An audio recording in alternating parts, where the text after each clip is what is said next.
ko na nga, hindi ko ako gagawa ng video pero pinipilit ako yung binibigay na informasyon. Sige na, gumawa ka na. Yung ayaw ko, sasabihin ko sa sarili ko yan.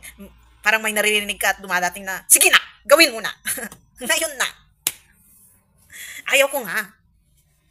Sige na, ayaw ko. Parang bata na nag-ano nag-argue. Sa utak. Sa damdamin din.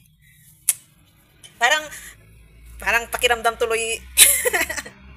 Kaya dun din pala nila kinuha yung no? Hindi totoo yan. Yung sinasabi nila sa psychologist or psychiatrist na multi-personality. Hindi yon. Baka yung akala natin na gumagawa sila ng problema nila na kung ano-anong sakit na binibigay nila sa tao. Yung pala, yan yung yung Holy Spirit minsan or angel na dumating na messenger or kay God, yung mga vision na sinasabi nila, yan yun. Yung dumadating sa atin na akala natin mental health problem or nababaliw na tayo. Ano ba yan? Ayan. So, bago natin simulan, i-add ko sa mga videos na nagawa ko about personality na kung may dumating sa buhay niyo at gumawa ng masama sa inyo, hindi niyo responsibilidad yung mga maling ginawa nila sa inyo, pero responsibility mo na i-forgive mo yung sarili mo na ayan, yung additional doon na forgiveness na sinasabi nila. Kailangan mo pa rin patawarin yung sarili mo kasi naranasan mo sa ibang tao. At patawarin sila para makamove on ka at makalaya ka sa pag-iisip at hindi magandang damdamin na hayaan mo pa sila. Hayaan mo ganun sila kasi ganun sila Ganun talagang spirit nila And nandun na rin yung yung pride and ego kung bakit yung tao isang nagiging masamang tao. Nagiging self-centered. Binubos niya yung greediness na nararamdaman ng tao. Yung greed, kaya bakit nagiging masama din ang tao? Nandun yung disappointment din, laging nadi-disappointment, pains in traumas na sinasabi nila.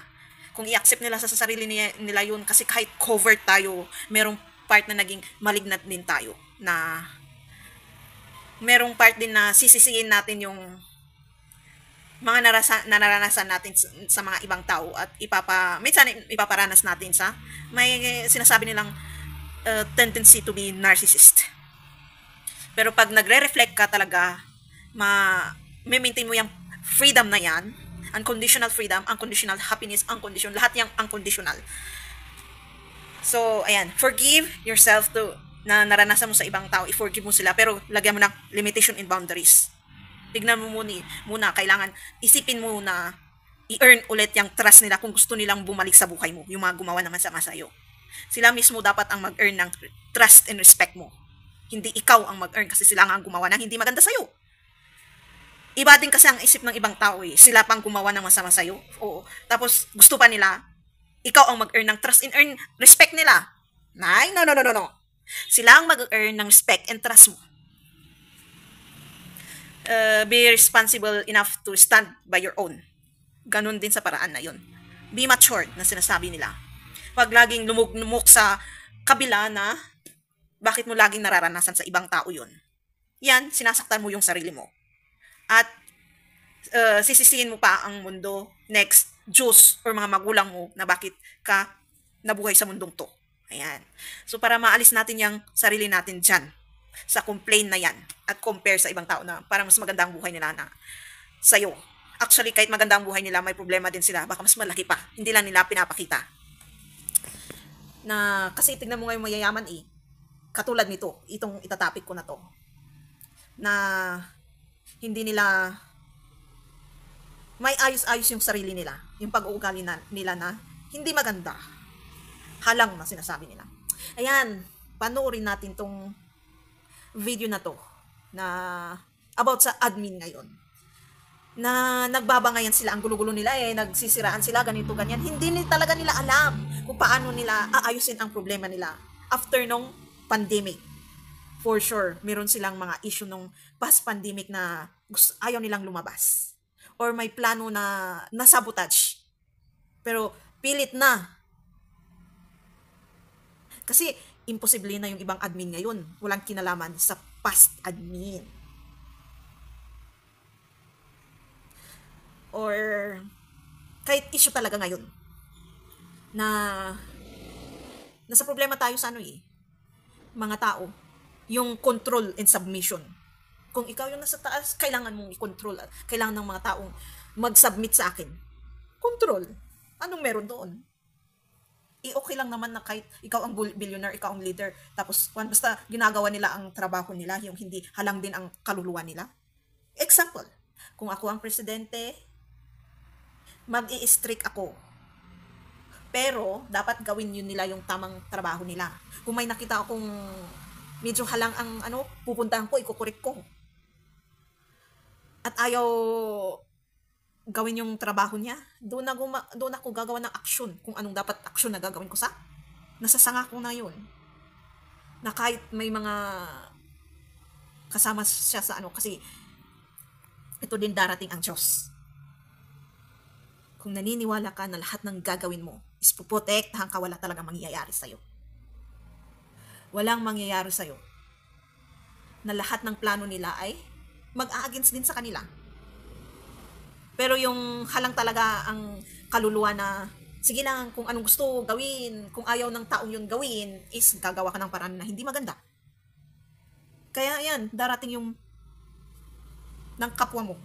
So may nakita ko sa social media na isang attorney na pinatumba.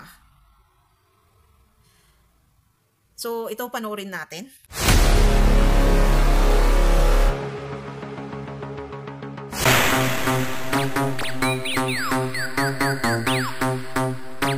Yung piatos na yun, natatawa ko doon kasi may napanood akong video. Ito pala ang gustong sabihin ng Vice President na pwedeng baba sa pwesto ng presidente. Tapos binasa niya yung mga pangalan. Piatos, ganito, ganyan. Mga pangalan ng pagkain.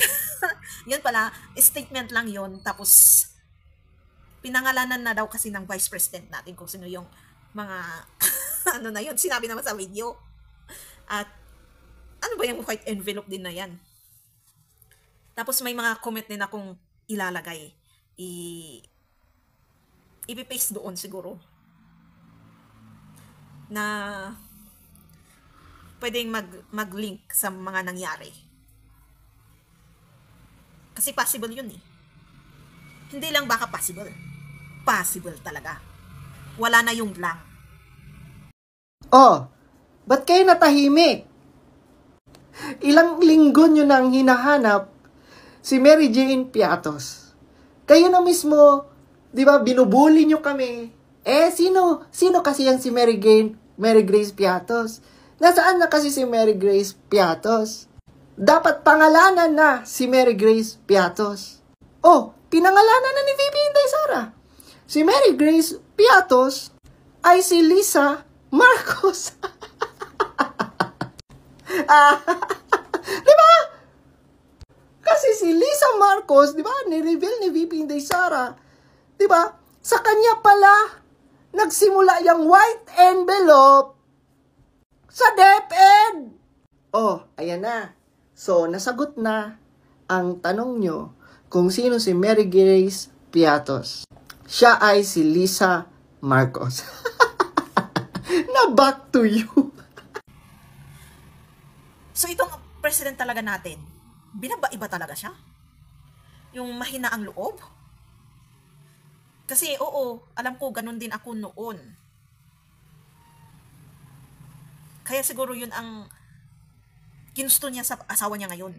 Malakas ang loob. Ganito, ganyan. Naintindihan ko kung ganun ang personality ng presidente. Pero recommend ko din sa kanya kung paano niya palakasin ang loob niya. Yung mga formula na binigay ko. Iyon din ang gawin nyo para lumakas ang loob nyo. Lalong-lalo yung relationship nyo sa Diyos, iayos nyo. So,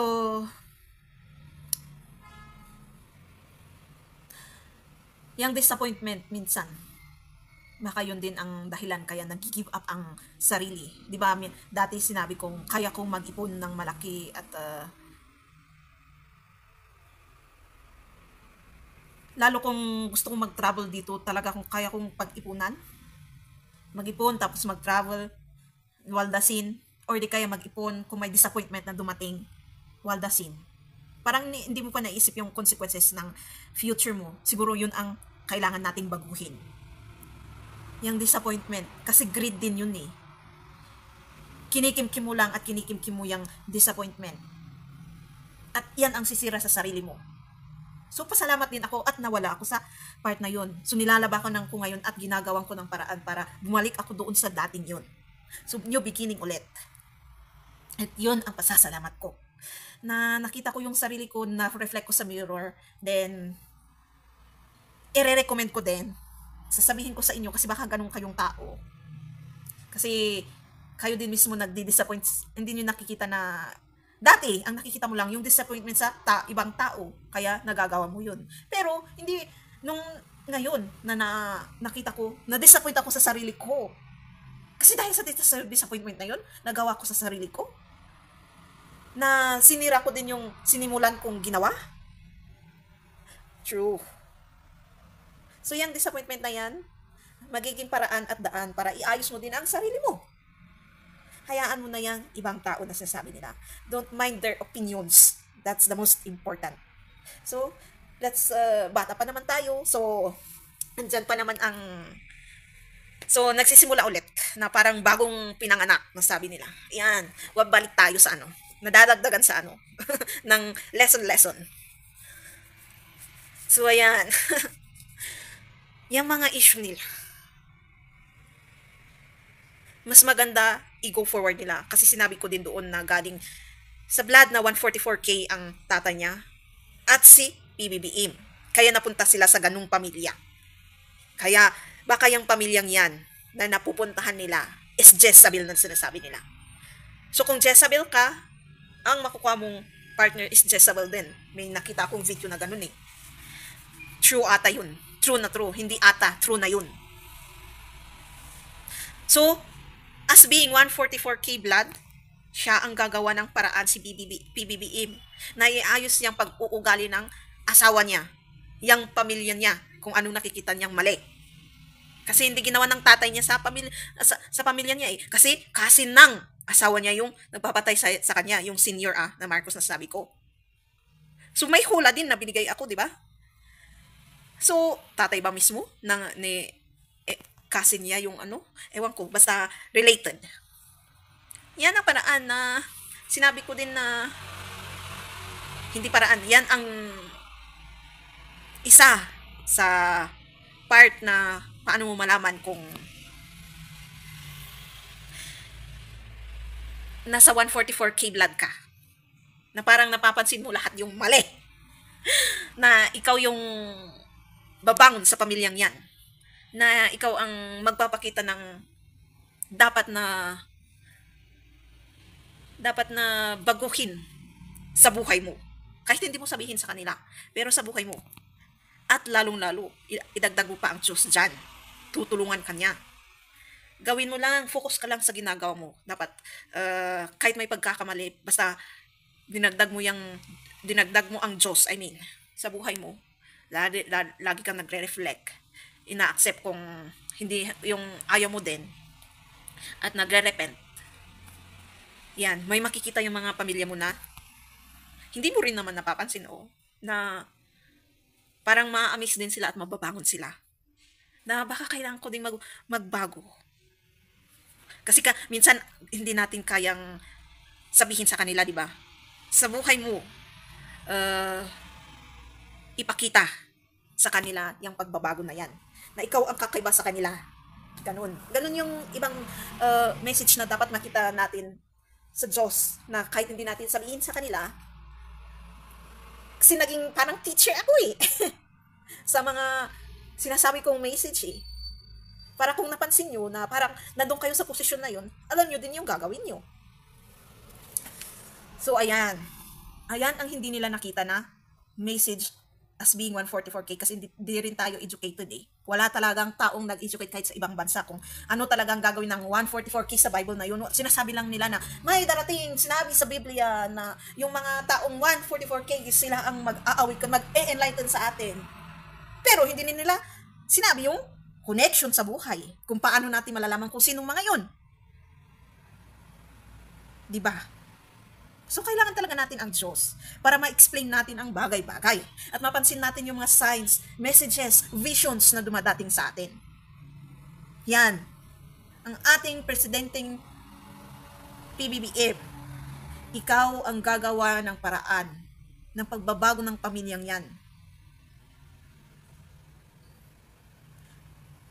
Para mawala kayo dyan sa curse.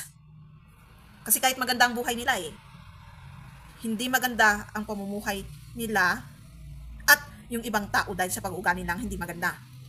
Dahlia, na binigay ko na tong Dahlia sa kapwa Dahlia. Ayaw ni YouTube so dinilit ko, blinak niya. Nilagay ko na lang sa Facebook ko. At nandun ata sa TikTok account ko. Ano yung Dahlia na yan? Yung demonized Dahlia, lahat ng nasa paligid niya ay mapapahamak dahil sa ugali. Pero yung magandang Dahlia is, yun ata yung yung mabait. Yan yung mag-i-enlighten sa'yo, mag-awaken, at tutulong sa'yo. Parang yan na rin yung 144K. Yan na rin yung mga 144K. Yung intuition ko biglang nagkanon. Dahlia. Pwede nyo i-search kung anong meaning ng Dahlia. May meaning yun sa Biblia. Ang binigay lang niya is yung magandang meaning ng Dahlia. Pero sa iba kasing culture, may meaning ang Dahlia. Sa demon. So yan ang meaning ng demon Dahlia at good Dahlia. Parang yung bulaklak na Dahlia. So, siya, kung hindi niya gawan ng paraan yan, babalik sa kanya. Kasi nandun talaga siya sa blood na 144K, tas niya yun. Pero pag nag-confess siya sa Panginoon na hindi niya kaya at tulungan niya, pwede naman yun. May power talaga ang prayer. Kung hindi niya kayang sabihin mismo sa kanila na kailangan talaga nating magbago. Bumalik sa Panginoon. Kasi sabi nila, Katolik sila or Christian sila. Isa mga actions nila. Ibig sabihin kung ganun ang actions nila, na gustong ganitong sumunod at pwede nilang sabihin ang gusto nila, nasa part na mayabang na yun. Ang pinagyayaban nila as yung pera na kung anong meron sila. Mas maganda kasi ang ipagyabang mo is ugali mo hindi maganda. Hindi maganda. Maganda, ano ba yan? Minsan yung bibig ko, pinapahamak ako.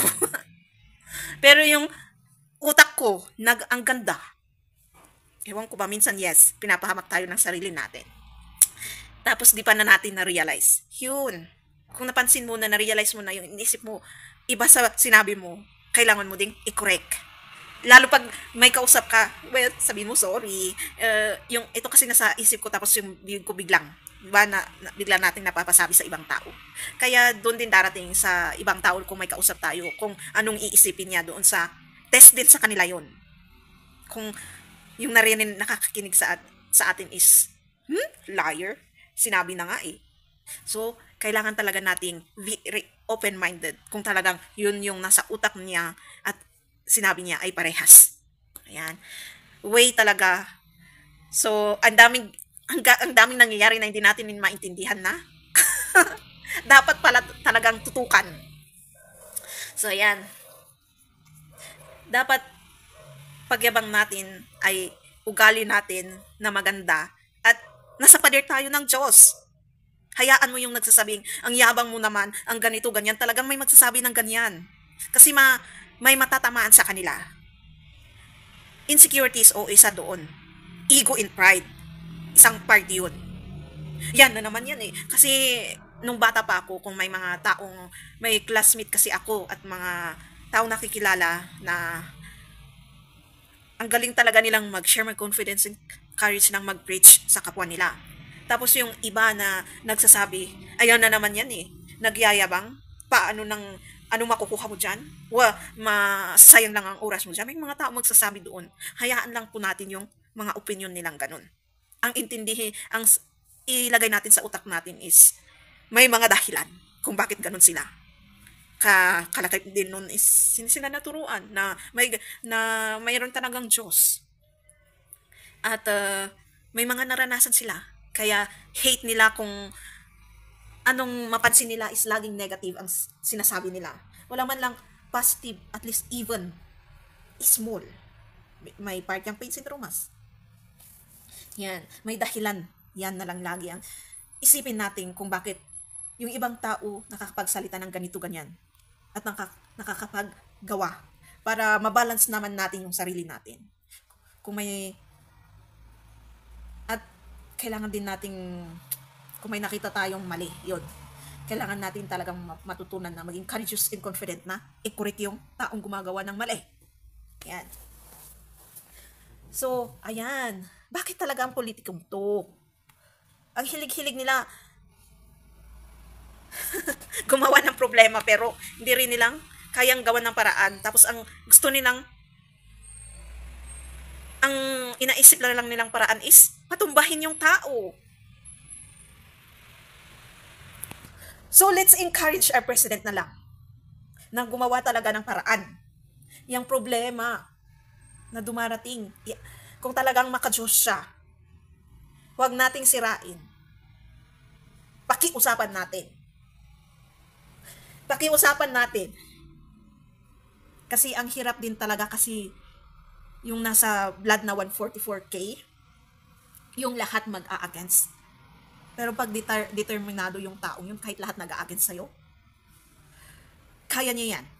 Naniniwala sang andun yung Diyos sa katabi niya. Kahit sinabi ng tao na yan, huwag kang ano-ano dyan, papatayin kita. Wala akong pakialam, sabihin mo yun sa harapan niya. Andito yung Diyos ko, kung anong iniisip mo na gawin sa akin, babalik sa iyo yan. Ganun. Hindi ka talaga mapapahamak. Kasi alam ko, ang dami din nagagalit sa akin sa mga pinagsasabi ko. Ang daming naiinis, ang daming nagbo-boil yung dugo. Kahit sa reaction ko pa lang, hindi pa lang ako nagsasalita. Kahit serious yung mukha ko, parang nakasmile sa paningin nila. Parang lahat ng galaw, naiinis. Ganun talaga yun eh. Kung alam mo na yung sarili mo, yung purpose mo, yung task mo. At lalo yung essence ng buhay na sinasabi nila. Kahit ang dami-daming pera ng taong yun, bakit naiinis siya sa isang tao? Yung essence. May mga bagay talagang hindi tayo maintindihan. Kailangan niya talagang gumawa ng paraan. Kasi hindi gumawa ng paraan yung tatay niya. Kahit hindi man siya, pero yung mga kapatid din niya. Kung hindi nila kayang sabihin, baguhin nila sa buhay nila. Ipakita nilang nagbago sila. Kasi tingnan mo nga yung paglilid sa bansa pa lang. Magulo. Kikita mo talagang magulo talaga din sa loob ng bahay. Doon mo rin makikita eh. Ako din naman, magulo sa loob ng bahay. Pero, basta maging ikaw lang. Yun ang iniisip ko. Darating yung argument, sige. Darating yung problema, sige. Kasi may sariling pag-iisip ang sarili. May sarili silang pag-iisip. Siya mismo ang mag-go forward. At ayan. Kaya balik tayo. Hindi kasi yan, dumagdag lang sa kasalanan, no? Kasi in advance din niya palang sinabi eh. So, panoorin natin to. You're the president of the Philippines and I'm the Pierce lady. Pierce, Sa palagay mo ba, hindi ko kaya gawin yan? Ay, Diyos ko, tawagin mo lang yung Romania. Kaya ka. So, ito din ang sample. Kaya parang naging sample ko sila sa mga topic ko eh.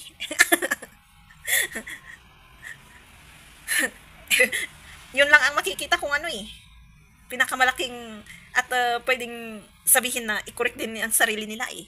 At sa atin. Yung mga nangyayari na lang sa paligid natin. Kasi kung laging sa loob ng bahay, alam ko may laging nagsasabi na, nakikita mo lang sa bahay, tapos o tignan mo nga sila. Parehas din naman sa sinasabi ko. Na kahit sa loob ng pamilya.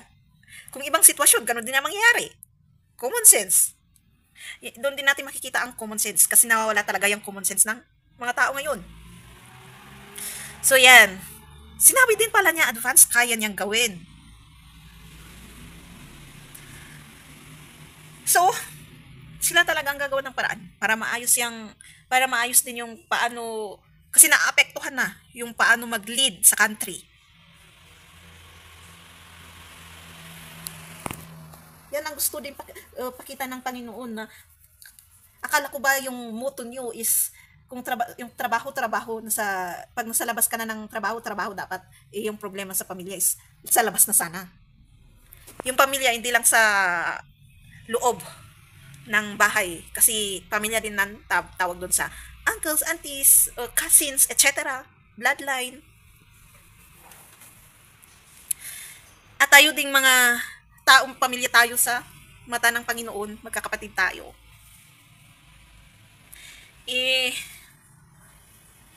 Yan, lumalabas na ang evidences kung anong naging tayo kung wala ang Diyos sa buhay natin. At paano tayo, yung example ng pagiging hypocrite natin. Pagiging fake natin. Na, yes, maka-Diyos ako, ganito, ganyan, pero hindi pala talaga natin ina-apply kahit pag-pray. Kaya, yan, kahit isa kang priest, nabalitaan na aksidente. Kasi hindi niya in-apply na bago umalis, nag-pray. Yan, yung taong to nabalitaan. Isa pa namang magandang ehemplo na laging pumupunta sa simbahan, isinaksak dyan. Ayun, saksak dahil hindi nag-pray bago umalis kung saan ang pupuntahan. Lahat talaga ng gagawin natin, kailangan natin ng pray, kasi makakasalamuha talaga tayo ng demon dahlia na espiritu. Yung inalaw na ng demon dahlia na yan ang sarili niyang sakupin ng kasamaan at magpahandle sa evil energy. Lahat ay energy actually, or frequency. So ang meron tayo is evil energy and good energy. Wala yang satanas at sinabi lang nilang satanas, demonyo, etc. Evil energy. At kasi meron tayong spirit world, evil spirits. Kasi may mga kaluluwa talaga na gustong din, ma-rebirth as human. Yun din yung napapanood natin na movies na baka vision na dumadating sa kanila yun. Dahil sa kagagawa nila ng ng paano kaya gumawa ng bagong movie. Yung mga writers, may mga napapanood tayong mga evil, mga espiritu na yung mga about spiritualist na movies na kung nakakapanood tayo ng fantasy, parang fantasy din kasi yun. Na pag namatay yung taong to, gusto niya bumalik as tao ulit, gagawa siya ng paraan. Parang ganun. So, parang dapat ang gawin nila para maipanganak ulit sila ng tao, is magrepent din sila. Para hindi rin sila panganak or napunta sa impyerno, kasi masama naman na sila. May part kasi na nasa-save pa rin sila ng pamilya nila, pero hindi dapat maipanganak sana. Yung panalangin, pero hinahadlangan na kailangan dapat magrepent bago maipanganak ulit, pero ayaw nila. Nagsama-sama pa sila. Kaya meron yung napupusis na tao, tapos pag tinatanong ng pare, 'di ba? Pag gagawa sila ng possession casting, is may tawag sa demonyo yung grupo na na demons or kaluluwa, tapos pumasok sa isang katawan. Nasa Bible yun iwan ko. Comment down na lang. 'Di ba? Nagwawala yun, yung kayang mag-climb dyan sa wall. So may mga bagay talaga na hindi natin sometimes maintindihan. Pero parang ganun yung na hint dyan sa kung anong nangyari sa spiritual world. So may nagtanong din, meron ba talagang napunta na sa impyerno? Meron. Meron at meron. Kasi meron tayong ancestors. Parang meron lang tayong last take of judgment dito sa mundong to. Para talaga isaksak sa kaalaman ng tao, sa kukuti ng tao, na kailangan talaga nating magbago kung talaga na gusto nating hindi mawala tong mundong to. Pero meron talaga yung mga taong kibir lang, matigas ang ulo, walang pakialam, hindi naniniwala, etc. So, gusto nila ng proof, darating at darating yan. Kung doon pa mismo, huli na ang lahat. So, yung flood, nangyari na. Inag-promise ang Diyos na hindi na mangyayari yon. Yung ifla-flood lahat ng mundo na wala ka nang makitang lupa. Ang last na gawan na lang yung paraan is earthquake. Mababaon tayo sa lupa.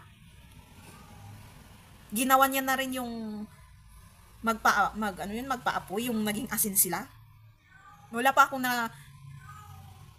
nakita kong nag-promise siya, na kahit yung mga nagkukwento, kasi lagi kong naririnig yun nung bata pa ako. Kung nag-promise siya na hindi niya gagawin yung magpapaulan siya ng apoy tapos magiging asin yung mga tao. Ewan, comment down kung may narinig kayo or may nabasa kayo sa Biblia. Malay mo, mag-earthquake na nga lang tapos magpapaulan pa ng apoy.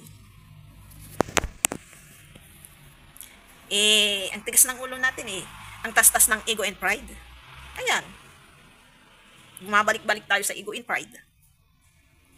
Nagiging greed tayo sa ego and pride. Ayan, ang lakas din ng greed, na ayaw nating umayos. Na nasa kid energy pa rin tayo. Toddler pa nga Kasi meron akong kinakainisan na Don't view people as evil or wrong or bad. But view them as limited. Ibig sabihin, toddler na yun. Automatic. Ay, gumagawa talaga yung tao ng pagsasave sa sarili nila. Sa mga mali nilang ginagawa. Ibig sabihin, toddler na yun. Ay, mas mature pa ang bata. Nasa toddler talaga ang katawan. Kasi yung adult ang katawan. Tapos yung mga gumagawa ng ganun na narrative or paraan para i-save ang kung anong i-save. Nasa toddler na pag-iisip yun. Denial. Kasi yung bata, kung bakit nagtatantrum. Kasi kahit malumana yan na magsalita, kung ganun ang paano siya magsalita. Bata yun. Bata mag-isip. Hindi lang mukhang bata yung yung paano magsalita is pabarat. Meron ding malumanay, parang candy. Na yung bata, pag nagtantrum, kung may sinabi ka, nag-deny siya. At sinabi mo ulit, pinagalitan mo, nag-deny ulit. Sinabi mo ulit, nag-deny ulit, nagtantrum na. Nagwala na siya. Ayaw niyang gawin. Yun yung denial, di ba? Yan. So, ayan, kid talaga tayo sa mga plano natin. At gusto natin sa buhay at yung kagustuhan natin. Kasi gusto lang natin Mga kid, di ba? Ang gusto lang nila is yun ang masusunod as being magulang. Alam ko maraming makakapag isip na seems familiar yung sinasabi ko. Kasi yung mga bata, di ba? Pag hindi mo ginawa, yan, magwawala na, mag-iingay para mabigay mo lang. Yun yung technique nila. Yan ang technique ng adult kid. Energy of thinking and planning. So, ayan din pala, ayan ang nakakahiya na nating mga tao. Ugali pinaggagawa natin. Hindi mo alam kung matatawa ka or maiinis ka or na masasabi mo pang tao nga talaga. O hindi yung pang-uuyam or panlalait. Kundi kunin na example at iway talaga natin kung paano tayo magdesisyon sa buhay. At mag-isip. At magsalita sa kapwa. Communication din. yung mga plano na akala natin makakatulong pero hindi pala. Huwag kang mag-alala, ma'am, sa security ko. Kasi may kinausap na ako na tao. Sinabi ko sa kanya, kapag pinatay ako, patayin mo si BBM, si Lisa Araneta, at si Martin Romualdez. No joke. No joke. Nagbilin na ako, ma'am. Pag namatay ako, sabi ko, huwag ka tumigil hanggang hindi mo mapatay sila. And then he said yes. Nakalimutan ko nagsabi din pala tong isang to ng so para talagang ewan mo ba kung well, mga batang nagbabangayan. So kung ang Jezabel ay puno ng galit at sakit ng loob, ibig sabihin Jezabel lahat ng tao sa buong mundo, kukunti lang ang hindi, or energy, yun na yun. So, nasa Jezebel energy tayo or kid energy. Pinatuyayan lang natin na para tayong bata. Sa mga desisyon na pinagagawa natin, paano tayo gumawa ng paraan para, i-solve yung problema natin. Tapos yung mga pinagsasabi natin, yung alam mo yung nag-away na bata na, kunwari nagsasalitan sila ng masasakit na salita. Nagrarambulan pa. At parang, makalimutan ko yung Tagalog yung kukuha ka ng gamit tapos itutro mo sa kanya. Parang hindi ganun yung sitwasyon pero kumukuha sila ng itro nila sa isa't isa yung ibabalik nila sa isa't isa.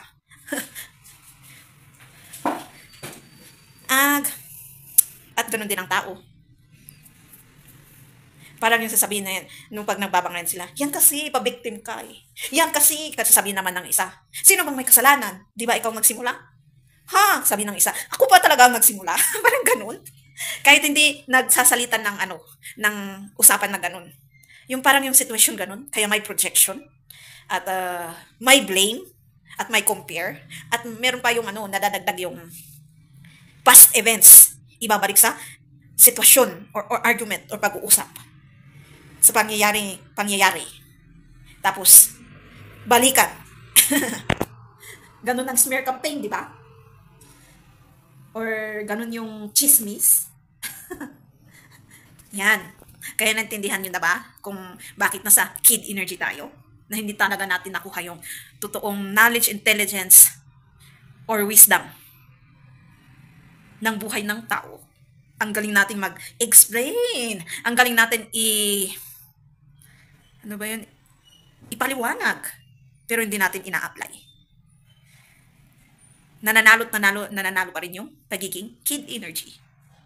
Puta kong sabihin yung madadagdag yung, parang alam mo yung buhay ko Tapos sasabihin din nung isang, ikaw din parang alam mo ang buhay ko.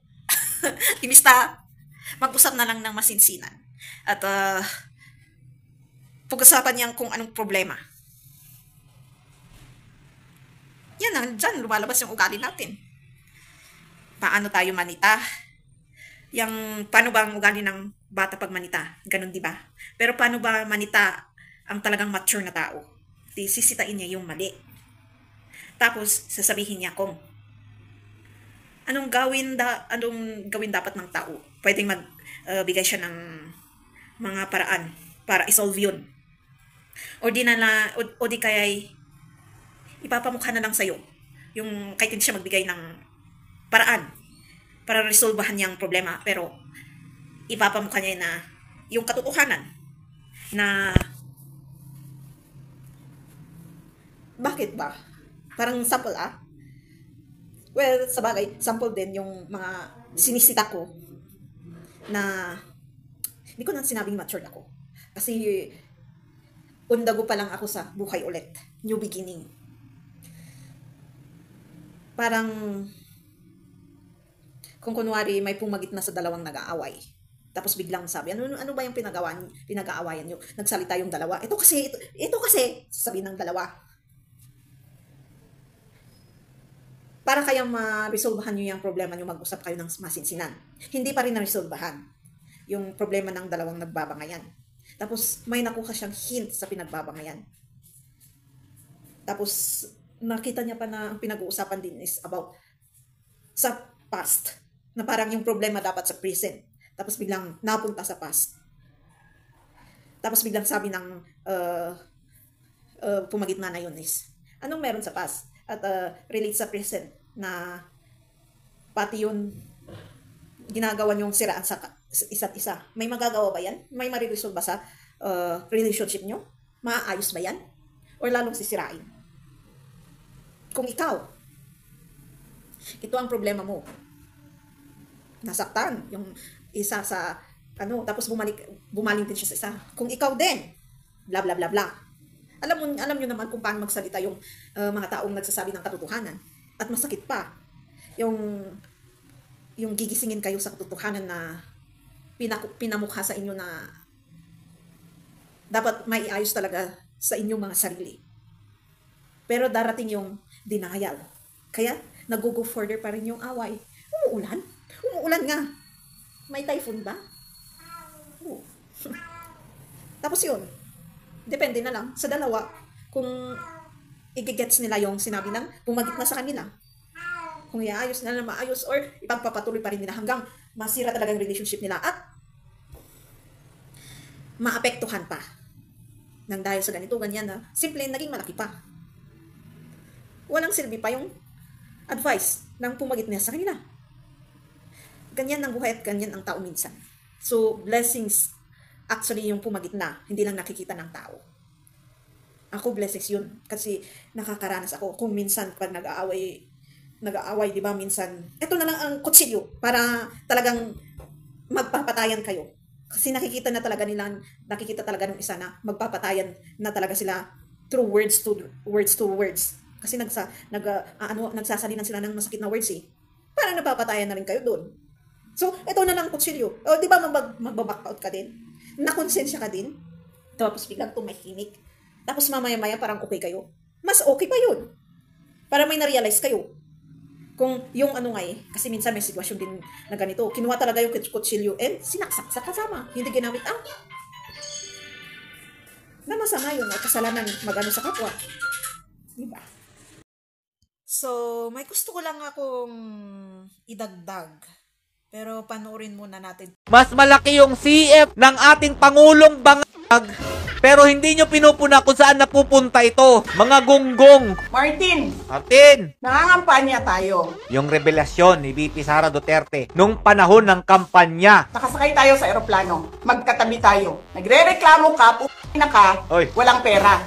Ano sabi mo? Gium-um ni Lisa Marcos o ni BBM ang kwarta. Kala ko magninegosyo ka lang. Hindi ko naman alam, ibubulsa mo, kakamkamin mo ang legal na pera at illegal na pera. Anong ibig sabihin nitong legal na pera at illegal na pera na kinakamkam daw po di umano ni Martin Romualdez? Ito po yun mga idol. Makinig kayong mabuti. Tanggap ka sa illegal. Tanggap ka sa Pogo. Pinaalis nyo lahat ng kompetisyon ninyo. Naiiwan ang Pogo mo. Ayun mga Lodi. Ito yung tinalakay ko noong nakaraan na sinabi ni BBM na total ban daw po ang Pogo sa ating bansa at kayo naman mga uto-uto, palakpakan kayo. Masakit sa akin, Martin, hindi yung pagsira ng pangalan ko eh. Ang masakit sa akin, maalis mo man ako sa presidential race, hindi pa rin ikaw ang presidente. King ina mo. Walang buboto sa'yo. Please lang. Wala. Martin, harapin mo yung katotohanan. Walang buboto sa'yo. Senador man, Vice President man, walang buboto sa'yo. Hindi ko nga alam kung mananalo ka pa ngayon sa Tacloban eh. Kasi magnanakaw. Ayun.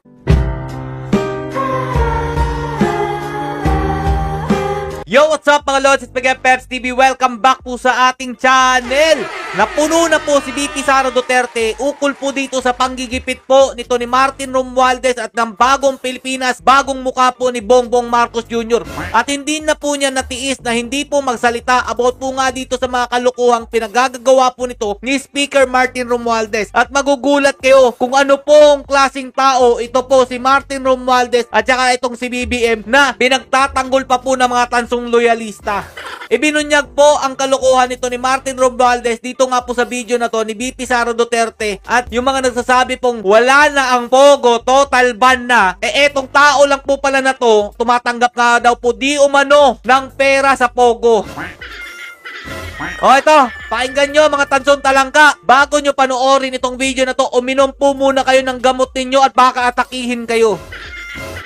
Pinabayaan ko kayo sirain ng pangalan ko kasi I have nothing to lose. Sinira niyo na siya. Wala na siyang ikakasira pa. Tapos ganito ang gagawin niyo. Hindi ko alam paano nakakatulog ang Chief of Staff ng Armed Forces of the Philippines. Gabi-gabi, mahimbing ang tulog mo. Ganito ang bayan natin. Hindi, basta tumatanggap po BP ng pera. Okay lang po yan.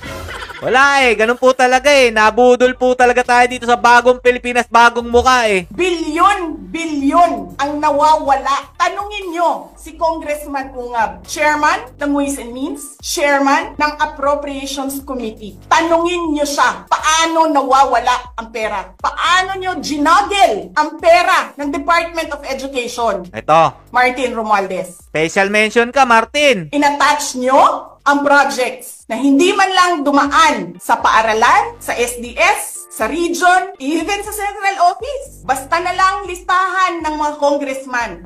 19 billion. Tapos, nung 1 billion na lang ang naiwan sa DepEd, anong ginawa nyo? Kinuha nyo ang 5 billion sa repairs, nilipat nyo para mukhang lumaki ang pera. Ito yung tinalakay po about po dyan sa budget po ng DepEd nung siya po ay DepEd Secretary pa si VP Sara Duterte. Na yung pondo nga daw po, iminamanipula daw po nito nila Martin Romualdez at yung isa niyang ulo pong na kongresista.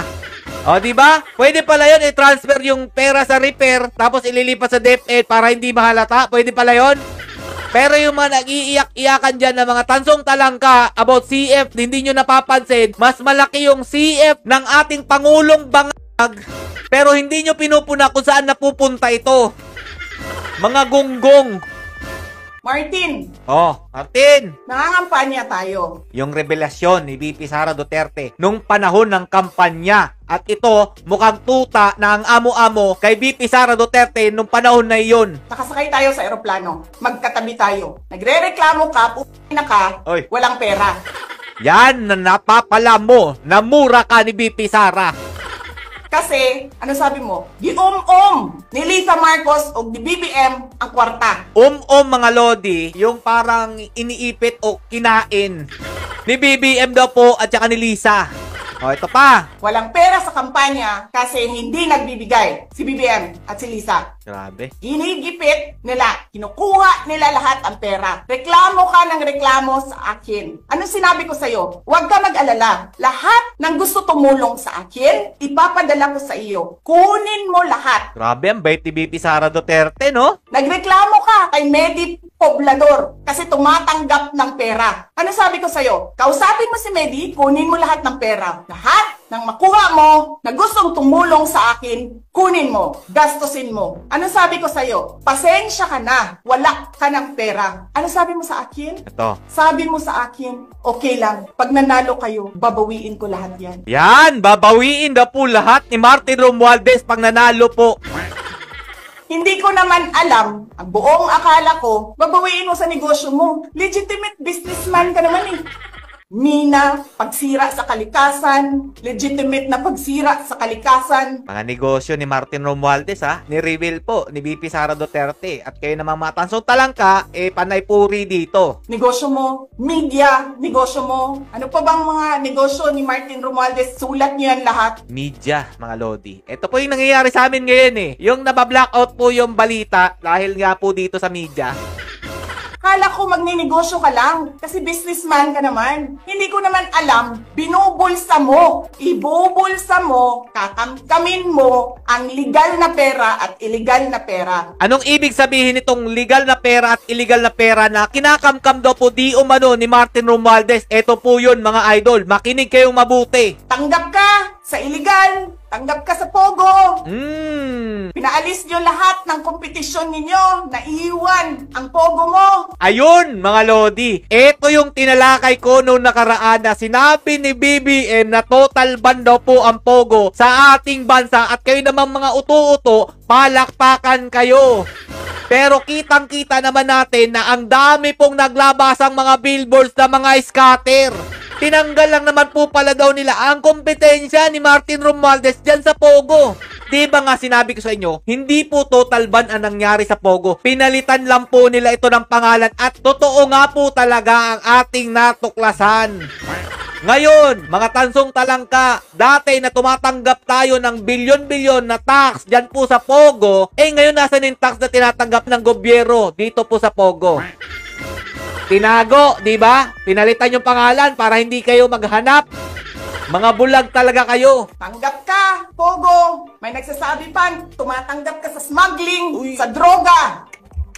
Kaya pala gustong-gusto nyo itong Martin Romualdez at saka itong bagong Pilipinas? May protector pala ang mga ano ngayon? Bangag? Tapos kuha ka dito sa National Treasury. Akin ito, akin ito. Babawiin ko lahat. Suga pa no? Mukhang pera no? Ito na, revelasyon ni VP Sara Duterte. O, yung mga nag-iinit dyan. Ito pa, tuloy pa natin. Masakit sa akin, Martin, hindi yung pagsira ng pangalan ko Ang masakit sa akin, maalis mo man ako sa presidential race, hindi pa rin ikaw ang presidente. King ina mo. Walang buboto sa'yo. Please lang. Wala. Na-real to katuloy, Martin Romualdez. Wala naman talaga may gusto dito. Sino ba may gusto dito? Maging pangulo to, maging kongresista, maging kung ano-ano mang posisyon itakbo nito. Wala. Kung di yung pera mo lang talaga. Dito sa amin sa Davao City, ano lang ang gusto nila? Yung ayuda ninyo. Kayo nila, Nograles, ayuda lang talaga pero hindi kayo gusto mamuno dito sa Davao City. Yun lang talaga, Martin. Wala nang iba. Yan ang sabi ni VP Sara Duterte. Ito pa. Hindi ka nga dumadaan ng contest Kasi wala kang kalaban sa Tacloban. Yun. Kasi binibili mo, pinapakidnap mo, hinaharas mo, ang mga kalaban mo. Grabe pala yung ginagawa nito ni Martin sa Tacloban. Hindi ka dumaan ng contest. Ang alam mo lang, kasi mayaman ka, bibiliin ko lahat ng tao ng pera. Yun yung nangyayari ngayon mga idol. Alam ko, medyo malalim tong sinasabi ni VP Sara Duterte. Pero hindi ito magsasalita ng ganito kung hindi niya alam ang sikreto nitong taong ito. At ito naman talaga nangyayari sa ating bansa, mga Lodi, no? Ginagamitan ng pera, binibili po yung mga tao para po sa mga ayuda, bigas, etc. para po sa boto. Ginawa po ninyong legal ang vote buying dito ngayon sa ating bansa. Na yan po ang iniwasan ni Tatay Duterte nung siya po'y nanunungkulan. Hindi po pwede yung mga ganyan. Pero ngayon, binalik Tuwan-tuwa naman po yung mga utu-uto. Kaya hanggang ngayon, naghihirap pa rin kayo. Dahil hanggang ngayon, umaasa kayo sa ayuda ng gobyerno. Hindi pang matagalan yan, mga idol. Yung ayuda-ayuda. Okay lang natanggapin nyo yan. Pero kapag naupo tong mga taong to, ito na nga, sinabi ni VP Sara Duterte na sabi niya nung kampanya, kapag nanalo daw po, ibabawiin. Akala daw po ni VP Sara Duterte, sa negosyo babawiin. Yun pala yung pera ng taong bayan ang binawi. Anak na tinapay to si Martin. Tuloy pa natin. Pobre man mong tanan, kwarta na may inyo. There is nothing in you except money. Yan lang. Martin, harapin mo yung katotohanan. Walang walang boboto sa iyo. Senador man, Vice President man, President man, walang boboto sa iyo. Hindi ko nga alam kung mananalo ka pa ngayon sa Tacloban Palamang hindi na. Sinong gusto? Lahat sa buong Pilipinas ang ibalik ka sa Kongreso. E di lahat ng tao pupunta yan doon sa Tacloban, mangangampanya yan sa kalaban mo. Ito, real talk to. Hindi naman po dumaan ng contest to si Martin. Puro lang po panglaladlan ng pera ang ginawa nito ng kampanya. Daming pera no? Papa! Kasi magnanakaw. Ayun. Hindi ka dumadaan sa audit. Pamilya ba to ng mga M? Ng mga Magna? Eto si BBM, yun din yung tingin ng mga tao sa pamilya nila magna eh. O, tuloy pa natin, di na dumaan ng audit ha. Milyon-milyon, 1 buwan. Certification lang ng congressman. 1 million, 2 million, pirma lang. Alam nyo, bakit alam ko? Kasi may MA din ako. May MA ako sa DepEd, may MA ako sa OVP. Yari. Pero sa akin, nire-require ako ng resibo ng COA. Pero alam ko, certification lang ang kailangan. Pero nagko-comply ako. Bigay nyo lahat ng resibo. Pero ikaw, pirma mo lang, hindi mo nga ata pirma yan. Pirma lang ng staff mo yan. Milyon-milyon dyan sa Committee on Accounts. Lumalabas ang pera. Pirma nyo lang. Yung mga nagsasabi dyan na about dun sa budget ng CF, eto yung matinding revelasyon. Pirma lang daw po nila ang kailangan para makalabas ng pera sa kaban ng taong bayan. Eto, si BBM, hindi nyo sinisita kung saan napupunta yung CF niya na mas malaki po ng dihamak dun sa CF na iniiyak nyo kay BP Sara Duterte nung tumatanggap pa po siya ng confidential fund. Bakit hindi nyo tinatanong yung CF nitong BBM na to, saan napupunta? Saan niya ginagamit? Etong kay Martin Romualdez, lahat ng mga kongresista merong CF yan ah. Bakit hindi nyo tinatanong at katangi-tanging ang opisina ni BP Sara Duterte ang inyong tinutuligsa about CF? Paulit-ulit niya sa Quadcom hearing, CF, yung Davao Death Squad. Ano, tinapay kayo? Ano mapapala nyo dyan? Di ba walang iuunlad ang ating bansa sa mga pinagagagawa nyong kalukuhan dyan po sa investigasyon na walang kwenta. Anak ng tinapay kayo dyan. Magtrabaho kayo ng maayos para umunlad ang bansa. Sino ang nag-audit ng confidential funds ng Office of the President? Oh, ito. Wala. Wala, nag-audit. Yan ang Pilipinas. Yan ang bagong Pilipinas. Kriminal ang speaker. Bakit kriminal? Ito po. Bakit ko nasabi kriminal siya? Basahin niyo yung kaso niya sa United States of America. Hindi ba basahin ng mga tansutalangkayan? Ayaw nila nang nakakarinig ng negatibo sa kanilang mga idol eh. Pero yung kaso na yan, totoo yan ha. Hindi lang binabalita dito. Blackout po yung media about yan. O, ito pa. Sinungaling, presidente. Idol nyo, sinungaling. Double whammy pa. Hindi lang siya sinungaling.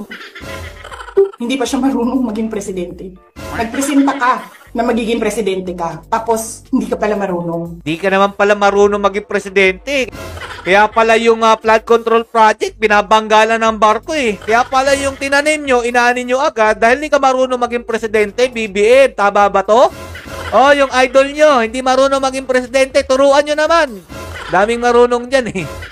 Oh, yan, nag-init ulo nyo. Dahil sinampal kayo ng katotohanan ni BP Sara Duterte na ganito katalamak ang korupsyon sa pamamahala po ni BBM at itong speaker ninyo. Nasa sa inyo na po yan mga idol kung magpapauto kayo dyan po kay Martin Romualdez na tumatakbo po sa kanilang lugar ngayon bilang kongresista yata.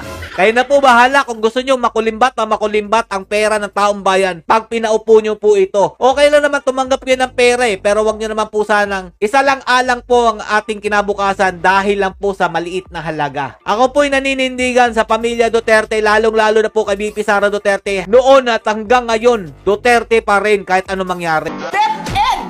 Anong ginawa po ang ina ninyong lahat? Lisa Marcos, naalala mo? Nagpadala ka sa akin ng video? You sent me written instructions. Anong nakalagay doon sa envelope? DepEd! Anong ginawa ko? Binigay ko sa DepEd! Putak na mo ka! Sasabihin niyo sa mga tao, nakaw yan, confidential funds yan, niwala nga kayong isang proof na hindi nyo nga nilabas na wala pang confidential funds, meron ng white envelope. Bongbong Marcos, presidente ka, may speaker ka na involved sa bribery ng Supreme Court justices. May video, may kaso, may witnesses. Hindi mo tinanggal yung speaker mo. Pinabayaan mo siya abusuhin ang pera ng bayan. Namimigay ng pera na para bang kanya. Martin Romualdez, nangangampanya tayo. Nakasakay tayo sa eroplano. Magkatabi tayo. Nagre-reklamo ka, putang ina ka, walang pera. Kasi, ano sabi mo? Ni Lisa Marcos o ni BBM ang kwarta. Reklamo ka ng reklamo sa akin. Ano sinabi ko sa'yo? Huwag ka mag-alala. Lahat ng gusto tumulong sa akin, ipapadala ko sa iyo. Kunin mo lahat. Wala ka ng pera. Sabi mo sa akin, okay lang. Pag nanalo kayo, babawiin ko lahat yan. Ang buong akala ko, babawiin mo sa negosyo mo. Legitimate businessman ka naman eh. Mina, pagsira sa kalikasan, media, tanggap ka sa Pogo. Pinaalis nyo lahat ng kompetisyon ninyo, naiiwan ang Pogo mo. May nagsasabi pa, tumatanggap ka sa smuggling, sa droga. Tapos kuha ka sa National Treasury. Akin ito. Babawiin ko lahat. Masakit sa akin, Martin, hindi yung pagsira ng pangalan ko eh. Ang masakit sa akin, maalis mo man ako sa presidential race, hindi pa rin ikaw ang presidente. Tingina mo. Walang buboto sa'yo. Please lang. Wala. Hindi ka nga dumadaan ng contest eh. Kasi wala kang kalaban sa Tacloban. There is nothing in you except money. Yan lang, Martin. Harapin mo yung katotohanan. Walang walang boboto sa'yo. Senador man, Vice President man, President man, walang boboto sa'yo. Hindi ko nga alam kung mananalo ka pa ngayon sa Tacloban eh. Palamang hindi na. Kasi magnanakaw ka. Hindi ka dumadaan sa audit. Milyon-milyon, buwan-buwan. Certification lang ng congressman. Alam nyo, bakit alam ko? Kasi may MA din ako. Pero sa akin, nire-require ako ng resibo ng COA. Pero alam ko, certification lang ang kailangan. Pero nagko-comply ako. Bigay nyo lahat ng resibo. Wala akong corruption case. Sinasabi ninyo nawawala ang pera dahil may notice of disallowance. Ano ba ibig sabihin ng notice of disallowance doon? Kulang yung mga papel ninyo. Kasalanan ko ba yan? Galing sa field ang papel. Hindi naman ako ang gumagawa ng papel eh. Walang nag-audit sa inyo. Sino ang nag-audit ng confidential funds ng Office of the President? Wala. Huwag kang mag-alala, ma'am, sa security ko. Kasi may kinausap na ako na tao. Sinabi ko sa kanya, kapag pinatay ako, patayin mo si BBM, si Lisa Araneta, at si Martin Romualdez. No joke. No joke. Nagbilin na ako, ma'am. Pag namatay ako, sabi ko, huwag ka tumigil hanggang hindi mo mapatay sila. And then he said yes. Putang ina ninyong lahat! Lisa Marcos! Of Undersecretary and Assistant Secretaries and other appointed positions are positions of trust and confidence by the appointing authority. The resignation letters of the USEX and the ASEX of DepEd were accepted by the appointing authority. And who is that? Mr. Chair? The President of the Republic of the Philippines. Yes. It is not the Secretary of the Department of Education. So you ask the President of the Republic of the Philippines why he accepted the resignation of the USEX and the ASEX.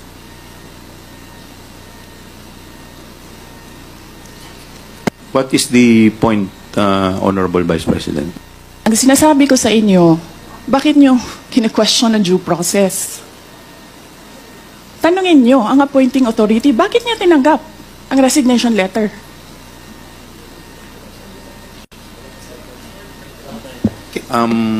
Madam Vice President, Yes, sir. we will, wala pa po tayo dun sa usapin na yun. Sa anong usapin, Later sir? Later po sa binabanggit po ninyo. Sa anong Wala usap- pa po tayo sa period of interpellation. Bubuksan ko pa lamang po ang period of interpellation. Yes, sir. Nandun na kayo sa topic. Hindi po tayo nag-i-interpellation Madam ngayon. Vice President, nag-uusap po muna ang mga miyembro. Yes, so, sir. please do respect. Yung Yes, mga, I am very respectful. I am dovetailing from Congressman Marcoleta. The appointing authority is the President of the Republic of the Philippines. Why are you questioning due process in a discussion of resignation of USEX and ASEX? Wala pa pong nagtatanong about that, Madam Vice President. Sir, kinontempt nyo Madam- na, sir, dinetain nyo na yung tao for due process. Madam Vice President, Sir, nasa loob. ng detention ang tao because you questioned due process. Asaan ang explanation ng due process ninyo doon? Nasaan? Madam Vice Tinanong President, kita kanina, I'm sorry sir, tinanong kita kanina, sino ang appointing authority? USEC ng ASEC, anong sagot mo? Secretary. Hindi mo pa po- alam. Hindi pa po ako nagsumasagot. Hindi mo. Nakita kita, sumagot. Camera. Kita kita sumagot. Sinabi mo, Chairman, Secretary. motion to Hindi suspend. ninyo alam lahat. 1 Na minute ang reset. nag-a-appoint One ay minute President. suspension is declared by the chair. Can we observe proper decorum, Mr. Chairman? Ang babae talagang pinakamahirap na tanggapin ng mundo pag sa kasalanan. Parang okay-okay eh. Nananahimik yung tao yung sa kasalanan ni nung mga lalaki na yun. Inakikita na nga ng mga tao. Or natatakot sila. Kasi meron naman na yung law. So idadagdag ko din yung nakita kong law. Kasi lagi kong sinasabi na may karapatan ang tao. Pero hindi ko alam yung yung article. Tapos yung kung saan kunin yung law na yun. Na may karapatan ang taong bayan. Na pababayin ang leader. Kung ayaw nila yung leader. At may napatunayan na hindi magandang kalakalan ng admin na yun. Yung babae ang pinakamahirap na tanggapin ng mundo para isang maging leader, tagapagbigay ng message. Alam ko naman na nahirapan din ang si Jesus Christ kasi na-persecute siya nung time na yun. Pero ngayon, naging self-centered talaga ang lalaki. Hindi nila kinukonsidera. So may nakita akong post na isang lugar na nahihirapan daw mga babae nila. Pakistan ba yun? Or ilagay ko na lang yung in-screenshot ko na comment. Sorry kung hindi Pakistan yun. Nahihirapan daw ang babae nilang makisama sa mga lalaki. Parang yung iba inaabuso sila. Na parang gusto nilang isisi sa babae eh. Yung energy din. Pati yung mga tao. Yung evil energy din. Kasi napansin ko eh. Nung ganun din ang sitwasyon ko eh. Parang may kinakagalit silang bilang babae ako. At pati yung ibang babae, ginagagalit sa akin. Na hindi ko alam kung anong meron sa pagkababae. Na kinagagalit ng mga lalaki at mga babae pa na nag-a-add sa mga lalaking nag-hit sa babae. Pero yung sitwasyon na yun, bakit naman anong nangyari? Baka yung pinasa na, kasi may nakita akong video na sa iba-ibang lugar daw sa Pilipinas, may nilagay silang mapa, tapos isang conversation na winidraw daw yung, kasi yung issue nila, di ba, kung saan nilagay yung funds na binigay nila kay VP, winidraw daw sabay-sabay. Malay mo, sinabi ng mga nagbigay or tinoka ni VP na kunin nyo sa araw na to, sabay-sabay. Kasi may oras siya, sa may ganito, ganyan. Tapos gagamitin nilang parang blackmail ngayon. Yan ang mahirap. So, yung DepEd or ng education, sila ang magpapalabas kung anong nangyari. Kung yung binigay na resibos talagang binigay sa kung saan ginamit. Kasi sabay-sabay isang tao, common sense naman, bakit kaya niya bang gawin yun? Di ba, kung yung iba-ibang lugar na yun is may kakilala sila na pwedeng i-withdraw nila tapos ibalik na nila at maging kukurakutin nila. Yung magsasalita is yung mga pinagbigyan kung may nakuha silang amount. Kasi kahit dumaan sa Department ng Education, kung may officers pa na pinagdaanan yung pera na yan, bago dumating sa pagbibigyan, katulad ng di ba, may ibibigay ang presidente na funds, dumaan sa gobernador, binawasan, dumaan sa mayor, binawasan, pumunta sa barangay, binawasan, hanggang ang liit-liit na ng amount. Ganon yung yung sitwasyon na hindi ko lang naririnig na tsismosa. Minsan, ini-explain at sinasample din ng teacher or mga na nakakapagkwentuhan mo sa about sa corruption. Ganito kasi yun eh. Pagdadaan sa ganito, ganyan, ganyan. Yun din ang sinasabi nila. Ganon din sa kumpanya, di ba? Sa presidente magre-release ng budget, tapos dumaan sa secretary, binawasan ganito, binawasan ganyan, tapos gagawa ng report para kunwari dito nilagay at ganyan, ganito. Yung magaling gumawa ng report. Yung pwedeng ganyan nangyari. Yung mga taong pinagbigyan ang magsasalita. At yung mga taong yun, takot? Anong kinakatakot nyo kung talagang Christian kayo? May paniniwala kayo sa Diyos? Ilang beses kong napatunayan din na may mga video din ako sa English na isang channel ko na sinasabi pa na ilang beses kong naranasan na mapahamak ako na pwede akong matikog dyan or dito kahit sa ginagawa ko. Wala namang nangyari. Kasi naniniwala akong pinoprotektahan ako ng Diyos. Hypocrite kayo kung ganun nga na nanalo ang fear. Wala talagang confidence and courageous dyan. Ang confidence and courage nyo is gumawa ng masama. Yan. Nagkurap at pananakip sa hindi magandang gawain ng kapwa nyo. Kasalanan din yun, di ba? Pananakip sa ginagawa ng kapwa nyo. Mukhang sa sagot na to ni Bongbong Marcos, may balak talaga sila kay Inday Sara. Pakinggan natin. Kakabahala ang mga pahayag na narinig natin itong mga nakarang araw. Nandyan ang walang pakundangang pagmumura at ang pagbabanta ng planong ipapatay ang ilan sa atin. Kung ganun na lang kadali ang pagplano sa pagpatay ng isang presidente, paano pa kaya ang mga pangkaraniwan na mamamayan? Yung ganyang kriminal na pagtatangka ay hindi dapat pinapalampas. Yan ay aking papalagan. Nababahala si Bongbong Marcos sa mga sinabi ni Inday Sara. Ano nga ba ang sinabi ni Vice President Inday Sara Duterte at bakit nababahala si Bongbong Marcos? Huwag kang mag-alala, ma'am, sa security ko kasi may kinausap na ako na tao.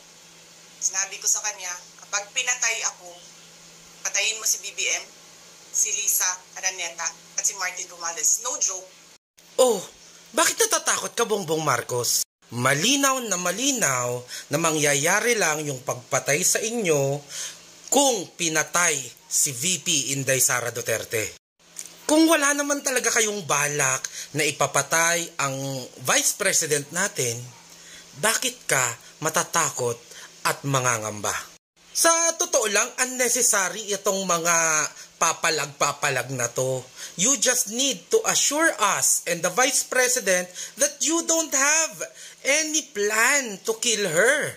Imbes na papalag ka dyan, sabihan mo lang siya na, VP Inday Sara, hindi mo na kailangang mag-utos ng papatay sa amin kasi nga wala naman kaming balak na ipatumba ka. But instead of assuring us and telling us that there is no such plan, nangangamba ka. Nakakapagduda kung bakit kailangan mong mangamba. Why can't you just deny na merong ganong plano so that walang mangyayaring patayan? Ano ang kailangan mong palagan kung hindi naman mamamatay ang Vice Presidente? Ako bilang pinuno ng Executive Department at lahat ng mga nanunungkulan sa pamahalaan ay may sinumpaang tungkulin na tutupdin din at pangangalagaan ang konstitusyon at ang ating mga batas. Kaya hindi tama ang pagpigil sa mga halal ng bayan sa paghahanap ng katotohanan. Hindi na sana hahantong sa ganitong drama kung sasagutin lamang ang mga lehitimong katanungan sa Senado at sa House of Representatives. Ang katotohanan ay hindi dapat itokhang. Tapos na sana ang usapang ito kung tutuparin lamang ang sinumpaang panata na bilang lingkod bayan ay magsabi ng totoo at hindi hahadlangan. Imbis na diretsahang sagot, nililihis pa sa kwentong chicheria. Ayun naman pala Bongbong Marcos, gusto mo din pala ng derechahang sagot. Bakit ilang buwan at taon na yung issue sa'yo ng drugs, hindi mo pa rin masagot-sagot? Hindi ka nga makapag-hair follicle drug test? Practice what you preach, Bongbong Marcos. Nakakatawa ka na lang sa kakasabi mo na dapat derechahan ang sagot na hindi mo naman magawa. At sinong baliw ang maniniwala pa sa'yo na ikaw, 10 ng mga kasama mo ay pinapangalagaan at ginagalang ang ating konstitusyon? Sa mga nangyayari ngayon sa bansa, mula sa MOOE ng Kongreso na certification by liquidation, hanggang sa nangyari sa KOJC compound, hanggang sa pagkontempt nyo kay Attorney Lopez, anong pinagsasabi nyong inaalagaan nyo at nire-respeto nyo ang konstitusyon? Di natin ikokompromiso ang rule of law. Kailangan manaig ang batas sa anumang sitwasyon, sino man ang tamaan. Kaya hindi ko hahayaan magtagumpay ang hangarin ng iba na hatakin ang buong bansa sa burak ng politika. Igalang natin ang proseso. Tuparin natin ang batas. Alalahanin natin ang mandato na pinagkatiwala sa atin ng milyon-milyon na Pilipino. Bongbong, sinong pinariringgan mo dito? Sarili mo ba at mga kasama mo? Kasi as far as I know, tingnan mo na lang ang mga nangyayari sa Kongreso. Sino ang puro pamumulitika ang ginagawa at hindi tamang pagseserbisyo? Tingnan mo na lang ang ginagawa ng mga tao mo dyan sa executive at laman ng Kongreso. Puro Duterte ang usapan. Imbis na pag-usapan ang kahirapan, ang paghanda sa mga kalamidad, imbis na pag-usapan ang pagbaba ng presyo ng mga bilihin at kung ano-ano pa. Puro paninira sa Duterte at politika ang issue ninyo. Kayo itong humahatak sa bansa papuntang impyerno. Yaman din lamang na nabanggit mo na alalahanin ang mandato na ibinigay sa inyo ng tao. Naalala mo ba ang mga pinangako mo sa amin? Asan na ang 20 pesos na bigas? Asan na ang 1 million per year na pabahay? Asan na ang data bank? Asan na ang continuity? Asan na ang hindi makikipag-peace talk sa NPA? Asan na ang friend to all, enemies to none dyan sa West Philippine Sea? Asan na ang maunlad na ekonomiya? Alalahanin mo, Bongbong, ang mandato na binigay sa'yo ng mga botanteng pinangakuan mo. Lubog na tayo sa utang, wala pa tayong asenso. Kaya po protektahan namin si VP Inday Sara Duterte kasi alam namin na siya na lang ang nagmamalasakit at lumalaban para sa bansang to at sa mga Pilipino. Naniwala naman kayo. Kampanya lang yan. Kumagat kayo. Bahala ka sa buhay. Magbasa tayo ng lumang balita. On January 16, 1912, the Cebu Chronicle published a story on their front page, Authorities Who Prevaricate. I had to Google that. It means to be evasive o may tinatago. The headline continued, Mr. Duterte of Cebu denounces the bad practices of the President and Chief of Police of Cebu. Hala, deja vu. The story was referring to Escolastico Duterte, who wrote the American Governor General William Cameron Forbes. Share ko lang, Forbes Park in Makati was named after him. Escolastico accused the municipal president of Cebu, the equivalent of mayor, of corruption. Kasi to raise funds for his re-election, nagpa-lottery si municipal president Vicente Teves and he bribed the chief of police to help run it. Ganun yung story. The open letter to the Governor General was originally published in La Democracia the week before. It was later picked up by the Cebu Chronicle and other newspapers. So medyo nag-viral siya. 2 days later, January 18, 1912, editors published a letter from Duterte saying he did not write the first letter. His signature was forged and someone stole his identity, kumbaga. Maraming familiar intrigue at drama sa buhay ni Escolastico. Escolastico Duterte was mentioned in newspapers for his work with the church and his affiliation with the Southern Institute of Cebu. Ito yung genealogy angles. Escolastico Duterte Sr. and Sara Duterte are distant relatives. Parang third cousins 4 times removed. Ganun kalayo. Pero may shared ancestor pa rin sila. Escolastico Sr. had a son, Escolastico Jr., who married Concepcion Rizal Herbosa, the daughter of Lucia Rizal, who was the sister of Jose Rizal. There was also a newspaper article mentioning that Rizal's sister had a speaking engagement in Cebu in front of the Fiati and Southern Colleges communities, which Escolastico was associated with. So, Escolastico Duterte Jr. links the Duterte clan and the Rizal clan by marriage. Di nyo ina-expect yun, no? Genealogy can be fascinating and at the same time make no sense. O, diba? Meow meow. Ito ay ang ating sandatahang lakas ng Pilipinas. Binubuo nito ng ating hukbong katihan, hukbong dagat at hukbong himpapawid. Ano ang sinasaad ng konstitusyon? Pakinggan mo ito. Ang konstitusyon ay ginarantiya na ang civilian authority ay mas mataas kaysa sa ating militar. Ano ang ibig sabihin kung ang taong bayan ay hindi na gusto ang pamumuno ng isang politiko? Pipiliin ng ating kasundaluhan ang gusto ng taong bayan. Sila ay nagmamasid lamang kung ano ang nangyayari.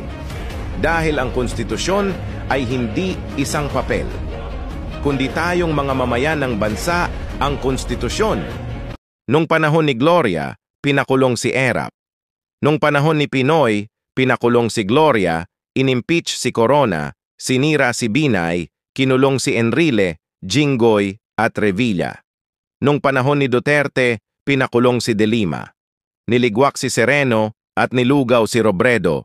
At ngayon panahon ni Marcos, tinatrabaho si Sara, Digong at madami pa sigurong kasunod. Paulit-ulit lang ang circus sa bansa natin. Parang telenovela na ginagawa tayong tanga. Gumagawa ng distraksyon para makapangurakot ng matiwasay. Ikaw naman si tanga makapanood lang ng scripted na hearing, nakikigalit ka na din sa inaakusahan kahit wala pang hatol ang hukuman. Isa na lang talaga ang solusyon. Lumipat na tayo sa Mars, putangina. Thank you for watching. See you again in my next videos. Ano bang next topic ko? Bahala na. Darating at darating naman yan eh. So, see you again in my next videos. Comment down for any you will recommend. Kung may mga tanong kayo, malay nyo. Doon ako kukuha ng topic. And subscribe for the next videos. Click the bell notification.